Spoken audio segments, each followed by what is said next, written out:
ನಾನು ಚಾಂದಿನಿ. ಇದೀಗ ಮುಖ್ಯಾಂಶಗಳು.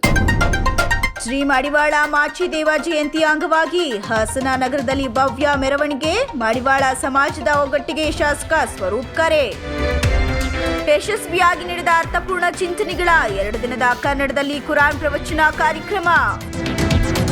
ವಿಮಾನ ನಿಲ್ದಾಣಕ್ಕೆ ಭೂಮಿ ನೀಡಿದವರಿಗೆ ಪರಿಹಾರ ನೀಡುವಂತೆ ಆಗ್ರಹಿಸಿ ವಿವಿಧ ಸಂಘಟನೆಗಳ ಪ್ರತಿಭಟನೆ. ಹಾಸನದ ಜಿಲ್ಲಾಧಿಕಾರಿ ಕಚೇರಿ ಆವರಣದಲ್ಲಿ ಜಿಲ್ಲಾಡಳಿತ ಮತ್ತು ಕನ್ನಡ ಮತ್ತು ಸಂಸ್ಕೃತಿ ಇಲಾಖೆ ಇವರ ಸಂಯುಕ್ತ ಆಶ್ರಯದಲ್ಲಿ ಶನಿವಾರದಂದು ಹಮ್ಮಿಕೊಳ್ಳಲಾಗಿದ್ದ ಶ್ರೀ ಮಡಿವಾಳ ಮಾಚಿದೇವ ಜಯಂತಿ ಕಾರ್ಯಕ್ರಮದ ಅಂಗವಾಗಿ ಸಾಂಸ್ಕೃತಿಕ ಕಲಾ ತಂಡಗಳ ಮೆರವಣಿಗೆಗೆ ಕ್ಷೇತ್ರದ ಶಾಸಕ ಎಚ್.ಪಿ. ಸ್ವರೂಪ್ ಮಾಚಿದೇವರಿಗೆ ಪುಷ್ಪಾರ್ಚನೆ ಮಾಡುವುದರ ಮೂಲಕ ಚಾಲನೆಯನ್ನ ನೀಡಿದರು. ನಂತರ ಮಾಧ್ಯಮದೊಂದಿಗೆ ಮಾತನಾಡಿದ ಅವರು, ಮಡಿವಾಳ ಜನಾಂಗದವರು ಹೆಚ್ಚು ಒಗ್ಗಟ್ಟನ್ನು ಪ್ರದರ್ಶನ ಮಾಡಬೇಕು. ಪ್ರತಿ ಸಮಾಜದಲ್ಲೂ ಸಹ ವೈಶಿಷ್ಟ್ಯತೆ ಮತ್ತು ಒಗ್ಗಟ್ಟನ್ನು ತೋರಿಸುವ ಸಂದರ್ಭದಲ್ಲಿ ಈ ಸಮಾಜದವರು ಇನ್ನಷ್ಟು ಒಗ್ಗಟ್ಟನ್ನು ಪ್ರದರ್ಶಿಸಬೇಕಾಗಿದೆ ಅಂತ ಹೇಳಿದರು. ಮಡಿವಾಳದವರು ರಾಜಕೀಯವಾಗಿ ಹಾಗೂ ನೌಕರರಿಗೆ ಸಂಬಂಧಪಟ್ಟಂತೆ ಮತ್ತು ಮೀಸಲಾತಿಗೆ ಸಂಬಂಧಿಸಿದಂತೆ ಹೋರಾಟವನ್ನ ಮಾಡುವ ಮೂಲಕ ತಮಗೆ ಸಿಗಬೇಕಾದ ಹಕ್ಕನ್ನು ಪಡೆದುಕೊಳ್ಳಬೇಕು ಅಂತ ಸಲಹೆ ನೀಡಿದರು. ಜಯಂತಿಯ ಶುಭಾಶಯಗಳನ್ನ ಕೋರ್ತಾ ಇವತ್ತು ಜಯಂತ್ಯೋತ್ಸವ ಇನ್ನೊಂದು ಕಡೆ ನಮ್ಮ ಮಡಿವಾಳ ಸಮಾಜದವರು ಇನ್ನೊಂದು ಕಡೆ ಇನ್ನೂ ಹೆಚ್ಚಿನ ಒಂದು ಒಗ್ಗಟ್ಟನ್ನ ಪ್ರದರ್ಶನ ಮಾಡ್ಬೇಕಂತ ನನ್ನ ಭಾವನೆ. ಯಾಕೆಂದ್ರೆ ಇವತ್ತು ಪ್ರತಿಯೊಂದು ಸಮಾಜನೂ ಕೂಡ ಅದರಂತ ಒಂದು ವೈಶಿಷ್ಟ್ಯತೆಯನ್ನು ಮತ್ತು ಇದನ್ನ ತೋರಿಸುವಂತೆ ನಾವು ಒಗ್ಗಟ್ಟನ್ನ ಪ್ರದರ್ಶನ ತೋರಿಸುವಂತ ಸಂದರ್ಭದಲ್ಲಿ ಇವತ್ತು ಇನ್ನೂ ಹೆಚ್ಚಿನ ಸಂಖ್ಯೆಯಲ್ಲಿ ನಮ್ಮ ಮಡಿವಾಳದವರು ರಾಜಕೀಯವಾಗಿರ್ಬೋದು ಮತ್ತು ಒಂದು ನೌಕರ ಸಂಬಂಧಪಟ್ಟಾಗಿರ್ಬೋದು.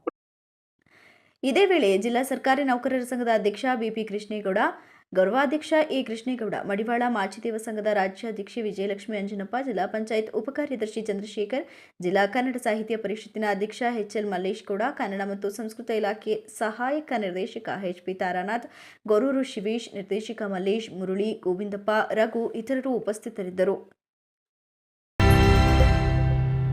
ಹಾಸನದ ಕಲಾಭವನದಲ್ಲಿ ಜಮಾತ್ ಎ ಇಸ್ಲಾಮಿ ಹಿಂದ್ ಆಶ್ರಮದಲ್ಲಿ 2 ದಿನಗಳ ಕಾಲ ನಡೆದ ಕನ್ನಡದಲ್ಲಿ ಕುರಾನ್ ಪ್ರವಚನ ಕಾರ್ಯಕ್ರಮ ಭಕ್ತಿಪೂರ್ಣ ಹಾಗೂ ಅರ್ಥಪೂರ್ಣ ಚಿಂತನೆಗಳಿಗೆ ವೇದಿಕೆಯಾಗಿತ್ತು.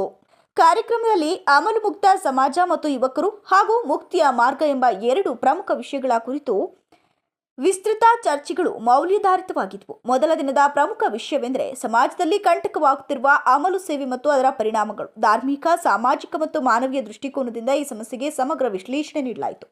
ಯುವಕರಿಗೆ ಮೌಲ್ಯಾಧಾರಿತ ಬದುಕು ಕಟ್ಕೊಳ್ಳೋಕೆ ಪವಿತ್ರ ಕುರಾನ್ ಪ್ರೇರಣೆ ನೀಡುವುದು ಹೇಗೆ ಎಂಬುದರ ಬಗ್ಗೆ ಉಪನ್ಯಾಸಕರು ವಿಶ್ಲೇಷಿಸಿದರು.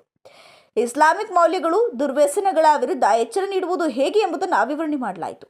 2ನೇ ದಿನದ ಪ್ರವಚನದ ಕೇಂದ್ರ ಬಿಂದುವಾಗಿದ್ದು ಮುಕ್ತಿಯ ಮಾರ್ಗ ಎಂಬ ವಿಷಯ.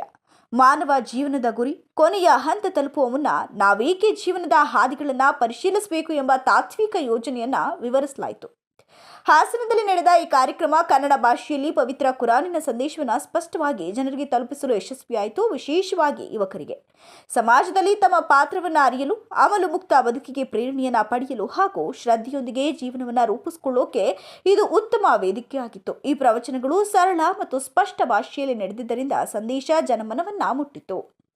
ಈ ರೀತಿಯ ಚಿಂತನೆ ಗರ್ಭಿತ ಕಾರ್ಯಕ್ರಮಗಳು ಮುಂದುವರೆದರೆ ಕನ್ನಡ ಭಾಷೆಯಲ್ಲಿ ಧಾರ್ಮಿಕ ಹಾಗೂ ಮಾನವೀಯ ಮೌಲ್ಯಗಳ ಪ್ರಸಾರ ಹೆಚ್ಚಿನವರಿಗೂ ತಲುಪಲು ಸಾಧ್ಯವಾಗುತ್ತೆ. ಮೊದಲ ದಿನದ ಕಾರ್ಯಕ್ರಮದಲ್ಲಿ ಮಂಗಳೂರಿನ ಶಾಂತಿ ಪ್ರಕಾಶನ ವ್ಯವಸ್ಥಾಪಕ ಮಹಮ್ಮದ್ ಕುಯಿ, ಪುಷ್ಪಗಿರಿ ಮಹಾಸಂಸ್ಥಾನ ಮಠದ ಶ್ರೀ ಸೋಮಶೇಖರ ಸ್ವಾಮೀಜಿ, ಸಂಸದರಾದ ಶ್ರೀ ಎಸ್ ಪಟೇಲ್, ಮುಖ್ಯ ಅತಿಥಿಗಳಾಗಿ ನಗರಸಭೆ ಅಧ್ಯಕ್ಷ ಚಂದ್ರೇಗೌಡ, ಸಾಹಿತಿ ಮತ್ತು ವಕೀಲರಾದ ಬಾನು ಮುಷ್ಕಾಕ್, ನಮ್ಮ ಹಾಸನ್ ಟಿವಿಯ ಮುಖ್ಯಸ್ಥ ತೌಫಿಕ್ ಅಹಮದ್ ಸೇರಿದಂತೆ ಅನೇಕರು ಉಪಸ್ಥಿತರಿದ್ದರು. 2ನೇ ದಿನದ ಕಾರ್ಯಕ್ರಮದಲ್ಲಿ ಮುಖ್ಯ ಅತಿಥಿಗಳು ಸುಕ್ಷೇತ್ರ ಶ್ರೀ ಕೋಡಿಮಠ ಮಹಾಸಂಸ್ಥಾನದ ಹಾರನಹಳ್ಳಿ ಶ್ರೀ ಡಾಕ್ಟರ್ ಶಿವಾನಂದ ಶಿವಯೋಗಿ ರಾಜೇಂದ್ರ ಮಹಾಸ್ವಾಮೀಜಿಗಳು, ಜಿಲ್ಲಾ ಕನ್ನಡ ಸಾಹಿತ್ಯ ಪರಿಷತ್ ಅಧ್ಯಕ್ಷ ಡಾಕ್ಟರ್ ಎಚ್.ಎಲ್. ಮಲ್ಲೇಶ್ ಗೌಡರು, ಪತ್ರಕರ್ತರು ಹಾಗೂ ಸಾಮಾಜಿಕ ಹೋರಾಟಗಾರ ನಾಗರಾಜ್ ಹೆತ್ತೂರ್ ಸೇರಿದಂತೆ ಅನೇಕರು ಉಪಸ್ಥಿತರಿದ್ದರು. 2 ದಿನದ ಕಾರ್ಯಕ್ರಮದಲ್ಲಿ ಹಾಸನ ಜಿಲ್ಲೆಯ ಪ್ರಮುಖ ಗಣ್ಯರು, ವಿಚಾರವಂತರು, ಪ್ರಗತಿಪರ ಸಾಹಿತಿಗಳು ಉಪಸ್ಥಿತರಿದ್ದರು. ಹಾಸನದ ಜಮಾತೆ ಇಸ್ಲಾಮರಿಗೆ ಘಟಕದ ಪದಾಧಿಕಾರಿಗಳು ಕಾರ್ಯಕ್ರಮವನ್ನು ಅಚ್ಚುಕಟ್ಟಾಗಿ ಶಿಸ್ತಿನಿಂದ ಸಂಘಟಿಸಿದ್ದರು. ವಿಮಾನ ನಿಲ್ದಾಣಕ್ಕೆ ಭೂಮಿ ಕಳೆದುಕೊಂಡ ಪ್ರತಿ ಕುಟುಂಬಕ್ಕೆ ಒಂದು ಉದ್ಯೋಗ ಹಾಗೂ ಉಳಿಕೆ ಭೂಮಿಗೆ ಸೂಕ್ತ ಪರಿಹಾರ ನೀಡೋಕೆ ಒತ್ತಾಯಿಸಿ ಭುವನಹಳ್ಳಿ ಗ್ರಾಮಸ್ಥರು ಹಾಸನದ ಡಿಸಿ ಕಚೇರಿ ಆವರಣದಲ್ಲಿ ಪ್ರತಿಭಟಿಸಿ ಜಿಲ್ಲಾಡಳಿತಕ್ಕೆ ಮನವಿಯನ್ನು ಸಲ್ಲಿಸಿದರು. ವಿಮಾನ ನಿಲ್ದಾಣ ಭೂ ಸಂತ್ರಸ್ತರ ಹೋರಾಟ ಸಮಿತಿ ಮತ್ತು ಕರ್ನಾಟಕ ಪ್ರಾಂತ ರೈತ ಸಂಘದ ನೇತೃತ್ವದಲ್ಲಿ ಪ್ರತಿಭಟನೆಯನ್ನ ಹಮ್ಮಿಕೊಳ್ಳಲಾಗಿತ್ತು. ಇದೇ ವೇಳೆ ಕೆಪಿಆರ್ಎಸ್ ಜಿಲ್ಲಾಧ್ಯಕ್ಷ ಎಚ್ಆರ್ ನವೀನ್ ಕುಮಾರ್ ಮತ್ತು ಗ್ರಾಮಸ್ಥ ಬೊಮ್ಮೇಗೌಡ ಮಾಧ್ಯಮದೊಂದಿಗೆ ಮಾತನಾಡಿ, ಹಾಸನದ ಭುವನಹಳ್ಳಿ ಪಕ್ಕದಲ್ಲಿ ನಿರ್ಮಾಣವಾಗುತ್ತಿರುವ ವಿಮಾನ ನಿಲ್ದಾಣಕ್ಕೆ ಭುವನಹಳ್ಳಿ, ಲಕ್ಷ್ಮೀಸಾಗರ, ದ್ಯಾವಲಾಪುರ, ತೆಂಡಿಹಳ್ಳಿ ಮತ್ತು ಜಿ ಮೈಲನಹಳ್ಳಿ ಗ್ರಾಮದ ರೈತರ ನೂರಾರು ಎಕರೆ ಕೃಷಿಯೋಗ್ಯ ಭೂಮಿಯನ್ನ ಕೆಐಡಿಬಿ ಭೂ ಸ್ವಾಧೀನ ಮಾಡಿಕೊಂಡಿದೆ. ಈ ಹಿಂದೆ ಹಲವರಿಗೆ ಪರಿಹಾರವನ್ನ ನೀಡಲಾಗಿದೆ ಅಂತ ತಿಳಿಸಿದರು. ಒಂದೆಡೆ ಕೃಷಿಯೋಗ್ಯ ಭೂಮಿಯನ್ನು ಕಳೆದುಕೊಂಡು ಬರಿಗೈಯಲ್ಲಿರುವ ರೈತರ ಕುಟುಂಬಗಳಿಗೆ ಒಂದು ಉದ್ಯೋಗವು ಸಣ್ಣ ಆಸರೆಯಾಗುತ್ತೆ. ವಿಮಾನ ನಿಲ್ದಾಣಕ್ಕಾಗಿ ಭೂಮಿ ಕಳೆದುಕೊಂಡ ಸಂತ್ರಸ್ತ ರೈತರ ಬೇಡಿಕೆಗಳ ಈಡೇರಿಕೆಗೆ ಜಿಲ್ಲಾಡಳಿತ ಸ್ಪಂದಿಸಿ ಅನುಕೂಲ ಮಾಡಿಕೊಡುವಂತೆ ಮನವಿಯನ್ನ ಮಾಡಿದರು. ಹಾಸನದ ವಿಮಾನ ನಿಲ್ದಾಣಕ್ಕೆ ಸಂಬಂಧಪಟ್ಟಂತೆ ಹೂನಹಳ್ಳಿ, ದೇವಲಾಪುರ, ತೆಂಡೇಕೆರೆ ಮತ್ತು ಸುತ್ತಮುತ್ತ ಗ್ರಾಮದ ರೈತರು ಈಗಾಗಲೇ ಸಾಕಷ್ಟು ಭೂಮಿಯನ್ನ ವಿಮಾನ ನಿಲ್ದಾಣಕ್ಕೆ ಅಂತೇಳಿ ಕಳ್ಕೊಂಡಿದ್ದಾರೆ. ಹೀಗೆ ತಮ್ಮ ಭೂಮಿಯನ್ನ ಕಳ್ಕೊಳ್ತಾ ಇರ್ತಕ್ಕಂಥ ಸಂದರ್ಭದಲ್ಲಿ ಇಂದಿನ ಜಿಲ್ಲಾಡಳಿತ ರೈತರಿಗೆ 3-4 ಭರವಸೆಗಳನ್ನ ಕೊಟ್ಟಿತ್ತು. ಮುಖ್ಯವಾಗಿ ವಿಮಾನ ನಿಲ್ದಾಣದ ಸುತ್ತ ಯಾವ ಗ್ರಾಮಗಳು ಬರ್ತವೆ ಆ ಗ್ರಾಮಗಳಿಗೆ ಸಂಪರ್ಕ ರಸ್ತೆಯನ್ನು ಕಲ್ಪಿಸ್ಕೊಡ್ತೀವಿ ಅಂತೇಳಿ ಒಂದು ಭರವಸೆಯನ್ನು ಕೊಟ್ಟಿದ್ರು. ಇದುವರೆಗೂ ಆ ರೀತಿಯ ಯಾವ ಸಂಪರ್ಕ ರಸ್ತೆಯನ್ನು ಕೂಡ ಕಲ್ಪಿಸ್ಕೊಡ್ತಕ್ಕಂಥ ಕೆಲಸವನ್ನ ಜಿಲ್ಲಾಡಳಿತ ಮಾಡ್ತಾ ಇಲ್ಲ. ಎರಡನೇದು, ಭೂಮಿಯನ್ನ ಕಳ್ಕೊಂಡಿರ್ತಕ್ಕಂಥ ಪ್ರತಿಯೊಂದು ಕುಟುಂಬಕ್ಕೂ ಕೂಡ ಒಂದು ಉದ್ಯೋಗವನ್ನ ಕಲ್ಪಿಸ್ಕೊಡ್ತೀವಿ. ಯಾಕೆಂದ್ರೆ ಒಂದ್ಸಾರಿ ಭೂಮಿ ಕಳ್ಕೊಂಡ್ರೆ ಅವರು ಒಂದ್ ರೀತಿ ಅನಾಥರಾಗ್ಬಿಡ್ತಾರೆ, ಕೈಲಿ ಯಾವುದೇ ಆದಾಯ ಇರಲ್ಲ. ಆ ರೀತಿಯಂತ ಸಂದರ್ಭ ನಿರ್ಮಾಣ ಆದಾಗ ಅವರ ಬದುಕಿಗೆ ಅನುಕೂಲ ಆಗ್ಲಿ ಅಂತೇಳಿ ಒಂದು ಉದ್ಯೋಗವನ್ನ ಕೊಡ್ತೀವಿ ಅಂತ ಹೇಳಿದ್ರು. ಇದುವರೆಗೆ ಯಾವ ಭರವಸೆಯೂ ಕೂಡ ಉದ್ಯೋಗಕ್ಕೆ ಸಂಬಂಧಪಟ್ಟಂತೆ ಜಿಲ್ಲಾಡಳಿತ ಕೊಟ್ಟಿಲ್ಲ. ಮೂರನೇದು, ಕೆಲವು ಭೂಮಿಗಳನ್ನ ಇನ್ನೂ ಕೂಡ ಅವರು ಹದ್ದುಬಸ್ತ್ ಮಾಡಿಲ್ಲ. ಹದ್ದುಬಸ್ತ್ ಮಾಡದೇ ಇರೋದ್ರಿಂದ ಏನಾಗಿದೆ, ಸಂಬಂಧಪಟ್ಟ ಹಾಗೆ ರೈತರ ಪ್ರತಿಭಟನೆಯನ್ನು ಹಮ್ಮಿಕೊಂಡಿದ್ದೀವಿ. ನಾವು ಈ ಮೊದಲು ಕೂಡ ಈಗ ಒಂದು 6 ತಿಂಗಳ ಹಿಂದೆ ವಿಮಾನ ನಿಲ್ದಾಣದ ಜಾಗದಲ್ಲೇ ಪ್ರತಿಭಟನೆಯನ್ನ ಮಾಡಿ ನಮಗೆ ರಸ್ತೆ ಸಂಪರ್ಕ ಕಲ್ಪಿಸಿದ ನಂತರವಷ್ಟೇ ಕಾಂಪೌಂಡ್ ನಿರ್ಮಾಣ ಕಾಮಗಾರಿ ಮಾಡಿ ಅಂತ ಹೇಳಿ ಮನವಿಯನ್ನು ಕೂಡ ಮಾಡ್ಕೊಂಡಿದ್ವಿ. ಆದ್ರೆ ಇಲ್ಲಿಯವರೆಗೂ ಕೂಡ ಜಿಲ್ಲಾಡಳಿತವಾಗಲಿ ಸಂಬಂಧಪಟ್ಟಂತಹ ಅಧಿಕಾರಿಗಳಾಗ್ಲಿ ನಮ್ಮ ಮನವಿಗೆ ಸ್ಪಂದಿಸಿಲ್ಲ. ಜೊತೆಗೆ ಈಗ ರೈತರ ಮೇಲೆ ದೌರ್ಜನ್ಯವನ್ನ ಎಸಗಲಿಕ್ಕೆ ಮುಂದಾಗಿದ್ದಾರೆ. ಕಾಂಪೌಂಡ್ ನಿರ್ಮಾಣ ಕಾಮಗಾರಿಯಲ್ಲಿ ಪೊಲೀಸರನ್ನ ಕರೆಸಿ ನಿಲ್ಲಿಸಿ ಕಾಂಪೌಂಡ್ ಅನ್ನ ನಿರ್ಮಾಣವನ್ನ ಮಾಡಲಿಕ್ಕೆ ಹೊರಟಿದ್ದಾರೆ. ಇದು ರೈತರ ಮೇಲೆ ಮಾಡ್ತಿರ್ತಕ್ಕಂಥ ಬಹುದೊಡ್ಡ ದೌರ್ಜನ್ಯ. ಇದನ್ನ ಖಂಡಿಸಿ, ಜೊತೆಗೆ ವಿಮಾನ ನಿಲ್ದಾಣದ ಸುತ್ತ ಶೀಘ್ರವೇ ನಮಗೆ ನಮ್ಮ ಕೃಷಿ ಜಮೀನುಗಳಿಗೆ ತೆರಳಲಿಕ್ಕೆ ರಸ್ತೆಯನ್ನ ನಿರ್ಮಾಣ ಮಾಡಿಕೊಡ್ಬೇಕು ಅಂತ ಒಂದು ಬೇಡಿಕೆಯನ್ನ ಇಡ್ತಾ, ಜೊತೆಗೆ ಈ ಹಿಂದೆ ರೈತರ ಯಾರು ವಿಮಾನ ನಿಲ್ದಾಣ ಕಾಮಗಾರಿಗೆ ಈ ಪ್ರತಿಭಟನೆಯಲ್ಲಿ ಗ್ರಾಮದ ಮೂರ್ತಿ, ಜಯಲಕ್ಷ್ಮಿ, ತುಳಸಿರಾಮ್, ಮಲ್ಲೀಶ್, ಸಂತೋಷ್, ನಾಗರಾಜು, ಸುರೇಶ್, ರಘು, ಹೊನ್ನೇಗೌಡ, ನಾರಾಯಣ, ಸಿಐಟಿಯು ಜಿಲ್ಲಾಧ್ಯಕ್ಷ ಧರ್ಮೇಶ್, ಕೆಪಿಆರ್ಎಸ್ ಜಿಲ್ಲಾ ಮುಖಂಡ ಎಚ್ಎಸ್ ಮಂಜುನಾಥ್, ಡಿವೈಎಫ್ಐ ಜಿಲ್ಲಾ ಕಾರ್ಯದರ್ಶಿ ಎಂಜಿ ಪೃಥ್ವಿ ಇತರರು ಉಪಸ್ಥಿತರಿದ್ದರು.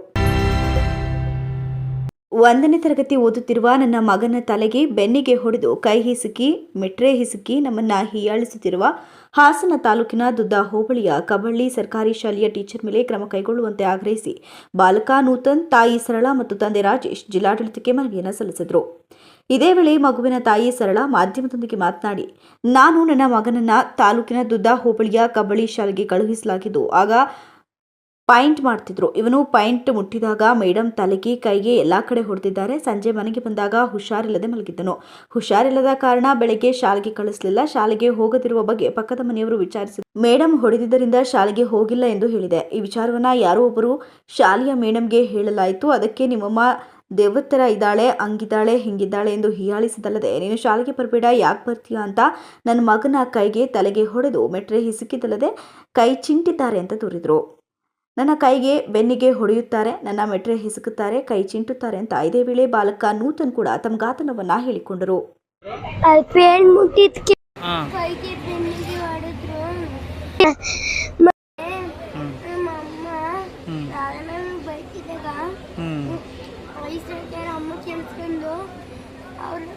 ಅವ್ರ ಅಮ್ಮ ಐಸ್ಕ್ರೀಮ್ ಹೇಳಿದ್ದು ನಮಗೆ ಹೇಳಿದಾರ, ಸರ್ರಿಗೆ ಹೇಳಿದ್ರ, ಆಮೇಲೆ ಸರ್ ಮ್ಯಾಮಿಗೆ ಹೇಳಿದ್ರ, ಮ್ಯಾಟ್ರಿ ಸಿಕ್ಕಿದ್ರ, ಮತ್ತೆ ಕಿವಿ ಚಿಂಟ್ರ, ಕೈ ಚಿಂಟ್ರು.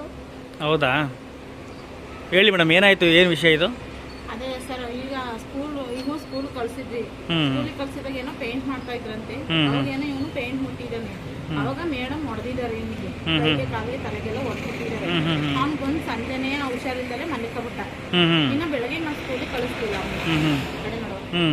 ಬೆಳಗ್ಗೆ ಸ್ಕೂಲಿಗೆ ಕಳಿಸ್ಲಿಲ್ಲ. ಮತ್ತೆ ನಾನು ಯಾಕೋ ಸ್ಕೂಲಿಗೆ ಹೋಗಿಲ್ಲ ಅಂತ ಪಕ್ಕದ ಮನೆಯವ್ರು ಕೇಳಿದ್ರು. ನಾನು ಅದಕ್ಕೆ ಅವ್ನಿಗೆ ಮೇಡಮ್ ಹೊಡೆದಿದ್ದಾರಂತೆ, ಅವ್ನು ಕ್ಲಾಸಿಗೆ ಹೋಗಿಲ್ಲ ಇವತ್ತು ಅಂತ ನಾನು ಹೇಳಿದೆ. ಅದನ್ನ ಬೇರೆ ಸ್ಕೂಲ್ ಹುಡುಗಿ ತಗೊಂಡೋಗಿ ಮ್ಯಾಮ್ಗೆ ಹೇಳಿದಾಳೆ. ಅವ್ರು ಹೇಳಿಕ್ಕೆ ನಿಮ್ಮ ಅಮ್ಮ ದೇವನ್ ತರ ಇದ್ದಾಳೆ, ಅವಳು ಹಂಗಿದ್ದಾಳೆ ಹಿಂಗಿದ್ದಾಳೆ ಅಂದ್ಬಿಟ್ಟು ಬೈದ್ಬಿಟ್ಟು ಇವನನ್ನ ನೀನು ಯಾಕೋ ಸ್ಕೂಲಿಗೆ ಬರ್ತೀವಿ ಸ್ಕೂಲಿಗೆ, ನೀನು ಈ ಸ್ಕೂಲಿಗೆ ಬರಬೇಡ ಕಣೋ ಅಂತ ಮೆಟ್ರನ್ನೆಲ್ಲ ಇಸಿದ್ಬಿಟ್ಟು ಇವನ್ಗೆ ಕೈಗೆ ಎಲ್ಲ ಹೊಡೆದಿದ್ದಾರೆ. ಕೈಯೆಲ್ಲ ಚಿಂಟಿ ಕಿವಿಯೆಲ್ಲ ಚಿಂಟಿ ಹೊಡೆದಿದ್ದಾರೆ. ಹೊಡೆದ್ಬಿಟ್ಟು ಏನಾಗಿದೆ ಅಂದ್ರೆ ಇವನು ಎದುರ್ಕೊಬಿಟ್ಟಿದ್ದಾನೆ. ಅಲ್ಲಿ ಎದುರ್ಕೊಬಿಟ್ಟು ಇವನು ಮತ್ತೆ ಮನೆಗೆ ಬಂದಿದ್ದಾನೆ. ಅದೇ ನಿಮ್ಮ ಅಮ್ಮ ಏನು ಮಾಡ್ತಾಳೆ. ಮಡಿವಾಳದವರ ವೃತ್ತಿಗೆ ಇಂದಿಗೂ ಕೂಡ ಬೆಲೆ ಇದ್ದು ಗೌರವ ಕೊಟ್ಟು ಈ ವೃತ್ತಿಯನ್ನು ಮುಂದುವರಿಸಿಕೊಂಡು ಹೋಗಬೇಕು. ಆದರೆ ಈ ಸಮುದಾಯವು ಹೆಚ್ಚು ಸಂಘಟನೆಯಲ್ಲಿ ಒಟ್ಟಾಗಿ ತೊಡಗಿಸಿಕೊಳ್ತಿಲ್ಲ ಅಂತ ಹಾಸನ ಜಿಲ್ಲಾ ಸರ್ಕಾರಿ ನೌಕರರ ಸಂಘದ ಅಧ್ಯಕ್ಷ ಬಿಪಿ ಕೃಷ್ಣೇಗೌಡ ಬೇಸರವನ್ನು ವ್ಯಕ್ತಪಡಿಸಿದರು. ನಗರದ ಹಾಸನಾಂಬ ಕಲಾಕ್ಷೇತ್ರದಲ್ಲಿ ಜಿಲ್ಲಾಡಳಿತ ಮತ್ತು ಕನ್ನಡ ಹಾಗೆ ಸಂಸ್ಕೃತಿ ಇಲಾಖೆಯವರ ಸಂಯುಕ್ತಾಶ್ರಯದಲ್ಲಿ ಶನಿವಾರದಂದು ಹಮ್ಮಿಕೊಳ್ಳಲಾಗಿದ್ದ ಶ್ರೀ ಮಡಿವಾಳ ಮಾಚಿದೇವ ಜಯಂತಿ ಕಾರ್ಯಕ್ರಮವನ್ನು ಉದ್ಘಾಟಿಸಿ ಮಾತನಾಡಿದ ಅವರು, ಹಿಂದಿನ ಕಾಲದಿಂದಲೂ ಕೂಡ ವೃತ್ತಿ ಆಧಾರಿತ ಬದುಕುಗಳೇ ನಡೆದುಕೊಂಡು ಬರಲಾಗುತ್ತದೆ. ಮಡಿವಾಳದವರ ವೃತ್ತಿಗೆ ಇಂದಿಗೂ ಕೂಡ ಬೆಲೆ ಇದ್ದು ಗೌರವ ಕೊಟ್ಟು ವೃತ್ತಿ ಮುಂದುವರಿಸಿ ಜಾತಿಗೆ ಗೌರವ ಕೊಡಿ. ಈ ಸಮುದಾಯದಲ್ಲಿ ಜಿಲ್ಲೆ ಒಳಗೆ ಸಾಕಷ್ಟು ಜನರು ಇದ್ದು ಆದರೆ ಈ ಕಾರ್ಯಕ್ರಮದಲ್ಲಿ ನೋಡಿದರೆ ಭಾರಿ ವಿರಳವಾಗಿ ಭಾಗವಹಿಸಿದ್ದಾರೆ. ಇದೆಲ್ಲ ನೋಡಿದರೆ ಸಂಘಟನೆಯಲ್ಲಿ ತೊಡಗಿಸಿಕೊಳ್ತಿಲ್ಲ ಅನ್ನಿಸ್ತಿದೆ.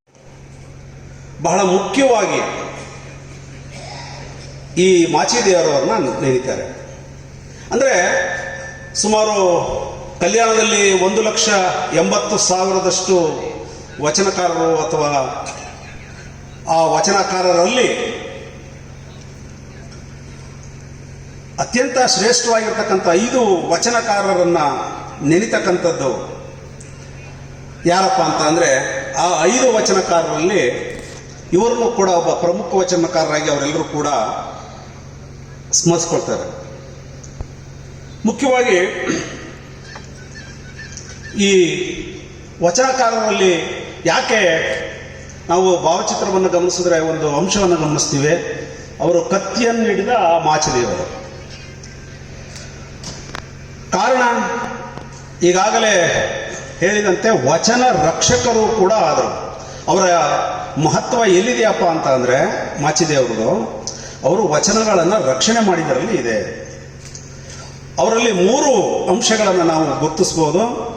ಒಂದು ಕಾಯಕ ಯೋಗಿಯಾಗಿ, ಎರಡನೇದು ವಚನ ಸಂರಕ್ಷಕರಾಗಿ ಅಥವಾ ವಚನಕಾರರಾಗಿ, ಮೂರನೇದು ಯೋಗಿಯಾಗಿ ಮತ್ತು ಸೈನಿಕರಾಗಿ ಸೇವೆ ಸಲ್ಲಿಸಿದ್ದವು. ಹಾಗಾಗಿ ಕೊನೆಯ ಹಂತಕ್ಕೆ ಬಂದು ಆಮೇಲೆ ನೆಕ್ಸ್ಟ್ ಮೊದಲನೇ ಅವರ ಇತಿಹಾಸಕ್ಕೆ ಹೋಗೋಣ. ಅವರ ಮಹತ್ವ ಎಲ್ಲಿದೆ ಅಂತ ಹೇಳ್ಬಿಟ್ಟು 12ನೇ ಶತಮಾನ ನಮಗೆ ಗೊತ್ತು. ಅದು ವಚನ ಕ್ರಾಂತಿಯ ಯುಗ ಅಂತ ಕರೆದಿದ್ವಿ. ವೀರಶೈವ ಯುಗ ಅಂತಲೇ ಕರೆದಿದ್ವಿ. ವೀರಶೈವ ಯುಗ ಆರಂಭ ಆಗ್ತದೆ. ಬಸವಣ್ಣನವರು ವೀರಶೈವ ಪಂಥವನ್ನು ಹುಟ್ಟು ಹಾಕ್ತಾರೆ. ಇದೇ ವೇಳೆ ಜಿಲ್ಲಾ ಸರ್ಕಾರಿ ನೌಕರರ ಸಂಘದ ಗೌರವಾಧ್ಯಕ್ಷ ಇ ಕೃಷ್ಣೇಗೌಡ, ನಿವೃತ್ತ ಶಿಕ್ಷಕ ಶಿವೇಶ್, ಮಡಿವಾಳ ಮಾಚಿದೇವ ಸಂಘದ ರಾಜ್ಯಾಧ್ಯಕ್ಷೆ ವಿಜಯಲಕ್ಷ್ಮಿ ಅಂಜನಪ್ಪ, ಜಿಲ್ಲಾ ಪಂಚಾಯತ್ ಉಪಕಾರ್ಯದರ್ಶಿ ಚಂದ್ರಶೇಖರ್, ಜಿಲ್ಲಾ ಕನ್ನಡ ಸಾಹಿತ್ಯ ಪರಿಷತ್ತಿನ ಅಧ್ಯಕ್ಷ ಎಚ್ಎಲ್ ಮಲ್ಲೇಶ್ ಗೌಡ, ಕನ್ನಡ ಮತ್ತು ಸಂಸ್ಕೃತ ಇಲಾಖೆ ಸಹಾಯಕ ನಿರ್ದೇಶಕ ಎಚ್ಪಿ ತಾರನಾಥ್, ನಿರ್ದೇಶಕ ಮಲ್ಲೇಶ್, ಮುರುಳಿ, ಗೋವಿಂದಪ್ಪ, ರಘು ಇತರರು ಉಪಸ್ಥಿತರಿದ್ದರು. ಪುರಸಭೆ, ಸಾರ್ವಜನಿಕರ ಆಸ್ಪತ್ರೆ ಬೇಲೂರು, ಸ್ವಾಮಿ ವಿವೇಕಾನಂದ ಯೂತ್ ಮೂವ್ಮೆಂಟ್ ಹಾಸನ ಇವರ ಸಂಯುಕ್ತಾಶ್ರಯದಲ್ಲಿ ಕ್ಯಾನ್ಸರ್ ಮತ್ತು ಇನ್ನಿತರೆ ಮಾರಣಾಂತಿಕ ದೀರ್ಘಾವಧಿ ಕಾಯಿಲೆಯಿಂದ ಬಳಲುತ್ತಿರುವ ರೋಗಿಗಳ ಬೆಂಬಲ, ಗುಂಪು ಸಭೆ ಮತ್ತು ರೋಗಿಗಳಿಗೆ ದವಸ ಧಾನ್ಯದ ಕಿಟ್ ವಿತರಣೆ ಕಾರ್ಯಕ್ರಮವನ್ನು ಬೇಲೂರು ಸರ್ಕಾರಿ ಆಸ್ಪತ್ರೆಯಲ್ಲಿ ನಡೆಸಲಾಯಿತು. ವಿತರಣೆ ಕಾರ್ಯಕ್ರಮ ಉದ್ಘಾಟಿಸಿ ಮಾತನಾಡಿದ ಪುರಸಭಾಧ್ಯಕ್ಷ ಎಆರ್ ಅಶೋಕ್, ಇತ್ತೀಚಿನ ದಿನದಲ್ಲಿ ಕ್ಯಾನ್ಸರ್ ಎಂಬ ಮಾರಕ ಕಾಯಿಲೆ ಬಹುತೇಕರಲ್ಲಿ ಉಂಟಾಗುವ ಮೂಲಕ ಜನರ ಆತಂಕಕ್ಕೆ ಕಾರಣವಾಗಿದೆ. ಆಧುನಿಕತೆ ಹೆಚ್ಚಿದಂತೆ ಮನುಷ್ಯ ತನ್ನ ಜೀವನ ಶೈಲಿಯನ್ನ ಬೇಕಾಬಿಟ್ಟಿ ಬದಲಾವಣೆಯಿಂದ ಹೊಸ ಕಾಯಿಲೆಗಳಿಗೆ ತುತ್ತಾಗುವ ಮೂಲಕ ಅಮೂಲ್ಯ ಬದುಕನ್ನ ನಾಶ ಮಾಡ್ಕೊಳ್ತಿದ್ದಾರೆ ಅಂತ ತಿಳಿಸಿದರು. ಹಾಸನ ಜಿಲ್ಲಾ Swami Vivekananda youth movement preventive ಆಂಕೋಲಾಜಿಸ್ಟ್ ಮತ್ತು ಸ್ವಯಂ ಸೇವಕ ವೈದ್ಯರಾದ ಡಾಕ್ಟರ್ ಸಿಎನ್ ಜಗದೀಶ್ ಮಾತನಾಡಿ, ಕ್ಯಾನ್ಸರ್ ಮತ್ತು ಕೆಲ ದೀರ್ಘಾವಧಿ ರೋಗಗಳಿಂದ ಬಳಲುತ್ತಿರುವ ರೋಗಿಗಳಿಗೆ ಸ್ವಾಮಿ ವಿವೇಕಾನಂದ ಯೂತ್ ಮೂವ್ಮೆಂಟ್ ಅವರಿಗೆ ಹಾರೈಕೆ ಮಾಡುವ ನಿಟ್ಟಿನಲ್ಲಿ 10 ಕಾರ್ಯಕ್ರಮಗಳನ್ನು ಸರ್ಕಾರ ಜೊತೆಗೆ ರೂಪಿಸಿದೆ. 100 ದಾನಿಗಳು ನಿಸ್ವಾರ್ಥದಿಂದ ಸಹಾಯ ಹಸ್ತ ನೀಡಿದ್ದಾರೆ ಅಂತ ತಿಳಿಸಿದರು.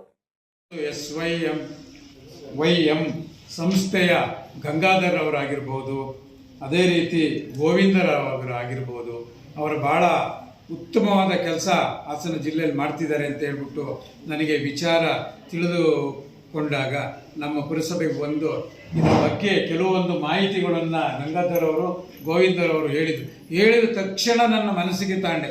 ಯಾವುದೇ ಕೆಲಸ ಇದ್ದರೂ ಬಿಟ್ಟು ನಾನು ನನ್ನ ವೈಯಕ್ತಿಕವಾಗಿ ಪುರಸಭೆ ವತಿಯಿಂದ ಹಣ ಕೊಡಿಸೋದಾಗಲಿ ಬೇರೆಯವ್ರ ಹತ್ರದಿಂದ ಹಣ ಪಡೆದು ಕೊಡೋದಾಗಲಿ ಮಾಡಬಾರ್ದು. ನನಗೆ ನನ್ನ ಮನಸ್ಸಿನ ಇಚ್ಛೆಯಿಂದ ಏನು ಕ್ಯಾನ್ಸರ್ ಪೇಷಂಟ್ಗಳಿದ್ದಾರೆ ಅವರಿಗೆ ನಾನು ನನ್ನ ಕೈಲಾದಂಥ ಏನು ಒಳ್ಳೊಳ್ಳೆ ಆಹಾರದ ಕಿಟ್ಗಳನ್ನು ಕೊಡಬೇಕು. ಒಂದು 20 ಜನನ ಸೆಲೆಕ್ಟ್ ಮಾಡಿ ತಕ್ಷಣ ಲೀಸ್ಟ್ ಕೊಡಿ, ನೀವು ಯಾವತ್ತು ಹೇಳ್ತೀರ ಅವತ್ತು ನಾನು ಬರ್ತೀನಿ ಅಂತ ಹೇಳಿ ಏನೇ ಕೆಲಸ ಇದ್ದರೂ ಇವತ್ತು 2-3 ಕಾರ್ಯ. ಈ ಕಾರ್ಯಕ್ರಮದಲ್ಲಿ ಬೇಲೂರು ಸರ್ಕಾರಿ ಆಸ್ಪತ್ರೆ ಅರಿವಳಿಕೆ ತಜ್ಞರಾದ ಡಾಕ್ಟರ್ ವೆಂಕಟರಮಣ, ಆಸ್ಪತ್ರೆ ಆಡಳಿತಾಧಿಕಾರಿ ಡಾಕ್ಟರ್ ಸುಧಾ, ಡಾಕ್ಟರ್ ಸಂದ್ರಾ, ಹಿರಿಯ ಆರೋಗ್ಯ ನಿರೀಕ್ಷಣಾಧಿಕಾರಿ ದಯಾನಂದ್, ಪುರಸಭಾ ಆರೋಗ್ಯ ನಿರೀಕ್ಷಾಧಿಕಾರಿ ಲೋಹಿತ್, ಕಾಂಗ್ರೆಸ್ ಮುಖಂಡ ಸುಬ್ರಹ್ಮಣ್ಯ, ಶೇಖರ್ ಮತ್ತು SVYM ಸಿಬ್ಬಂದಿಗಳು ಸೇರಿದಂತೆ ಇನ್ನು ಮುಂತಾದವರು ಹಾಜರಿದ್ದರು.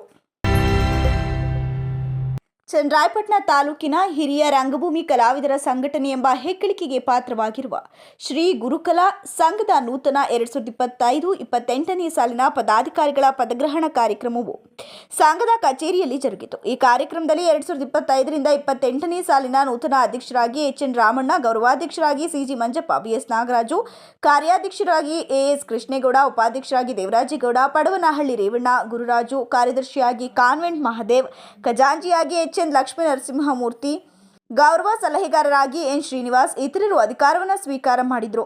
ನೂತನ ಅಧ್ಯಕ್ಷರಾದ HN ರಾಮಣ್ಣ ಮಾತನಾಡಿ, ತಾಲೂಕಿನ ಎಲ್ಲ ರಂಗಭೂಮಿ ಕಲಾವಿದರನ್ನ ಗುರುತಿಸಿ ವೇದಿಕೆಯನ್ನು ಕಲ್ಪಿಸಲಾಗುತ್ತೆ. ಎಲ್ಲ ಕಲಾವಿದರ ಹಿತವನ್ನು ಕಾಯಲು ಕಾಯ ವಾಚ ಮನಸ್ಸ ಸೇವೆ ಮಾಡುವುದಾಗಿ ಭರವಸೆಯನ್ನು ನೀಡಿದರು. ಮುಂದಿನ ದಿನಗಳಲ್ಲಿ ತಾಲೂಕಿನ ಎಲ್ಲ ಕಲಾವಿದರನ್ನ ಸಂಘಟಿಸಿ ರಾಜ್ಯದಲ್ಲಿ ಮಾದರಿಯಾಗುವಂತೆ ಕಲಾವಿದರನ್ನ ಗುರುತಿಸಿ ಗೌರವಿಸಲಾಗುವುದು ಅಂತ ತಿಳಿಸಿದರು. ಮಂಡ್ಯ ಜಿಲ್ಲೆ ಹಲಗೂರು ಸಮೀಪದ ಮುತ್ತತ್ತಿಯ ಕಾವೇರಿ ನದಿಯಲ್ಲಿ ಶುಕ್ರವಾರ ಸಂಜೆ ಚನ್ನರಾಯಪಟ್ಟಣದ ಯುವಕನೊಬ್ಬ ನೀರಿನಲ್ಲಿ ಮುಳುಗಿ ಮೃತಪಟ್ಟಿದ್ದಾನೆ. ತಾಲೂಕಿನ ಕಸಬಾ ಹೋಬಳಿ ಡೇರಿಶೆಟ್ಟಿಹಳ್ಳಿ ಗ್ರಾಮದ ಹರೀಶ್ 28 ವರ್ಷ ಮೃತಪಟ್ಟ ದುರ್ದೈವಿ. ವೃತ್ತಿಯಲ್ಲಿ ಕಾರು ಚಾಲಕರಾಗಿದ್ದ ಅವರು ಶುಕ್ರವಾರ ಬೆಂಗಳೂರು ಹಾಗೂ ಶೆಟ್ಟಿಹಳ್ಳಿ ಗ್ರಾಮದ ಸ್ನೇಹಿತರೊಂದಿಗೆ ಮುತ್ತತ್ತಿರಾಯ ದೇವರ ದರ್ಶನಕ್ಕೆ ತೆರಳಿದ್ರು. ಪೂಜೆ ನಂತರ ಕಾವೇರಿ ನದಿಯಲ್ಲಿ ಈಜಲು ಹೋಗಿ ನದಿಯ ನೀರಿನ ಸೆಳೆತಕ್ಕೆ ಸಿಲುಕಿ ಮೃತಪಟ್ಟಿದ್ದಾರೆ. ಕುಟುಂಬಕ್ಕೆ ಆಸರೆಯಾಗಿದ್ದ ಹರೀಶ್ ಸಾವು ತುಂಬಲಾರದ ನಷ್ಟವಾಗಿದ್ದು ಕುಟುಂಬದವರು ದುಃಖದಲ್ಲಿ ಮುಳುಗಿದ್ದಾರೆ.